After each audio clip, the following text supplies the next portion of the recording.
안녕하세요. 반갑습니다. 오늘 다시 시작 최은광 목사입니다. 오늘 우리가 함께 보실 하나님의 말씀은 사무엘하 20장부터 22장까지의 말씀인데요. 그 중에서도 우리가 주목해보기 원하는 하나님의 말씀은 사무엘하 21장 20절부터 22절까지의 말씀입니다. 제가 읽어드리도록 하겠습니다. 또 가드에서 전쟁할 때에 그곳에 키가 큰 자 하나는 손가락과 발가락이 각기 6개씩 모두 24개가 있는데 그도 거인족의 소생이라. 그가 이스라엘 사람을 능욕함으로 다윗의 형 삼마의 아들 요나단이 그를 죽이니라. 이 네 사람 가드의 거인족의 소생이 다윗의 손과 그의 부하들의 손에 다 넘어졌더라. 아멘. 네, 오늘 본문에 보면은 블레셋에 있는 그 거인들이 나옵니다. 그래서 골리앗의 아우도 나오고요. 손가락 발가락이 6개였던 육손이도 나오고, 또 거인족의 아들도 나오고, 또 이스비브노비라고 하는 거인도 나오죠. 이렇게 거인이 몇 명 등장하냐면 4명 등장합니다. 이 거인 4명을 우리가 이제 좀 기억해 보아야 되는데, 이것과 더불어서 우리가 보아야 되는 게 하나 더 있습니다. 여러분, 블레셋의 거인하면 우리 기억에 남는 인물이 누굽니까?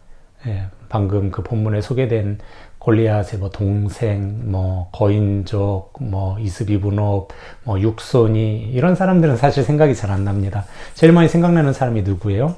네, 골리앗입니다. 골리앗은 블레셋을 대표하는 장수였고, 굉장히 큰 거인이었습니다. 그런데 오늘 본문을 보면 블레셋에 골리앗만한 거인이 몇 명이 더 있었던 겁니까? 4명이 더 있었던 겁니다. 그러니까 골리앗을 포함하면 몇 명이 있었던 거냐면 5명이 있었던 거죠. 5명의 거인이 있었던 겁니다. 이스비브노b, 골리앗의 동생, 육손이, 그 다음에 거인족의 아들, 이렇게 5명의 거인이 블레셋에는 장수로 있었습니다. 우리가 이 본문 말씀과 더불어서 한 곳을 더 보아야 되는데, 한 곳을 더 생각해 보기 원하는데, 그것은 어디냐면, 다윗과 골리앗이 싸운 사무엘상 17장입니다. 사무엘상 17장에 보면은 다윗이 골리앗과 싸울 때에 어떻게 싸우냐면, 돌을 가지고 가서, 우리 성도님들 잘 아시는 것처럼 우리 교회학교 때 배웠죠? 물맷돌을 던져가지고 골리앗을 한 방에 제압을 합니다. 그죠? 근데 그때 다윗이 물맷돌을 골라가지고 가는데, 성경이 물맷돌에 대해서 상당히 자세하게 얘기하고 있습니다. 뭐라고 얘기하고 있냐면, 매끄러운 돌 5개를 골랐다라고 이렇게 되어 있습니다. 매끄러운 돌 5개. 학자들은 이 매끄러운 돌 5개를 성경이 굳이 기록한 이유가 있는 것으로 봅니다. 그것은 왜 굳이 돌 5개로 우리가 여기는 걸로 그렇게 학자들이 보냐면, 골리앗과의 전쟁에 그냥 골리앗 혼자 있었고, 그 골리앗 혼자만을 이스라엘 사람들이 무서워한 게 아니라 골리앗 외에도 4명의 장수가 더 있었던 것으로 보기 때문입니다. 그러니까 다윗이 골리앗과 싸울 때에 그저 블레셋에는 골리앗 1명만 있었던 게 아니라 골리앗보다 더 거대해 보이는, 골리앗보다 더 대단해 보이는 거인족이 4명이나 더 있었던 겁니다. 이스비브노b, 거인족의 아들, 육손이, 골리앗의 동생, 그리고 골리앗까지 총 5명의 장수가 블레셋에는 있었던 겁니다.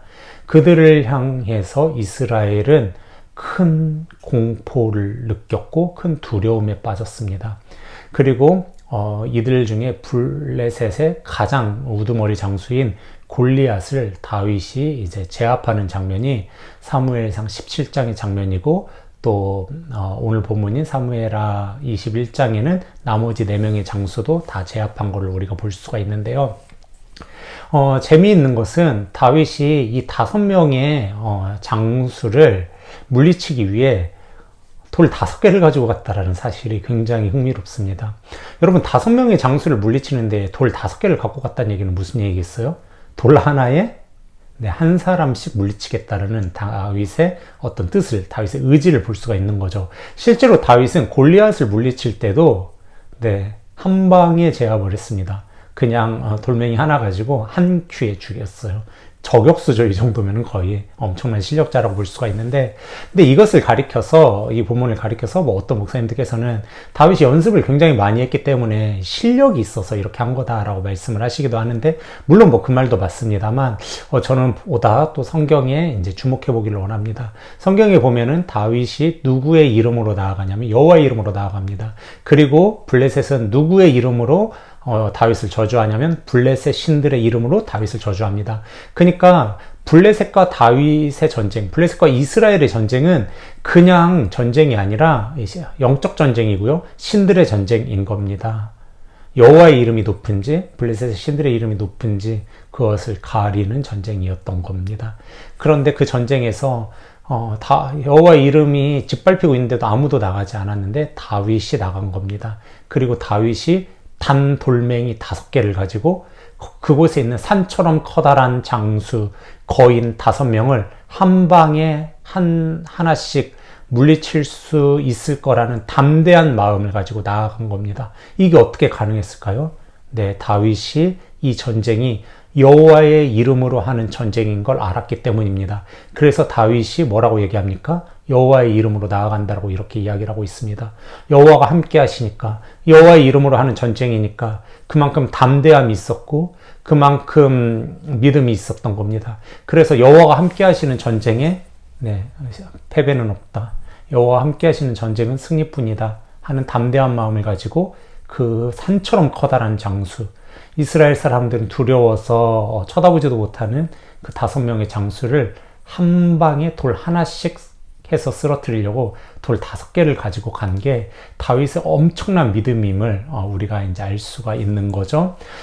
우리 삶에도 마찬가지라고 생각합니다. 우리 삶에도 늘 주눅들게 만드는 거대한 산이 있죠. 골리앗 같은 사람들이 있습니다. 골리앗 같은 문제가 있습니다. 골리앗 같은 일들이 있죠.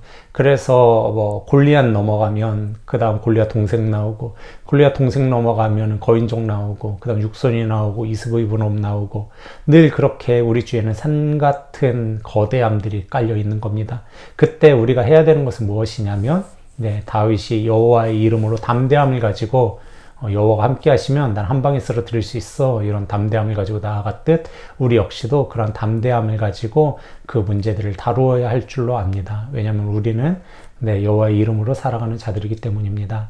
사랑하는 기쁨의 성도님들, 이 하루를 살아가시는 동안에 우리 삶에 골리앗 같은 문제들이 있을 수 있습니다. 골리앗 넘었는데 골리앗 동생이 있고, 그 다음에도 거인족이 있고, 거인족이 있고, 거인족이 있고, 우리의 문제는 언제나 그렇게 큽니다.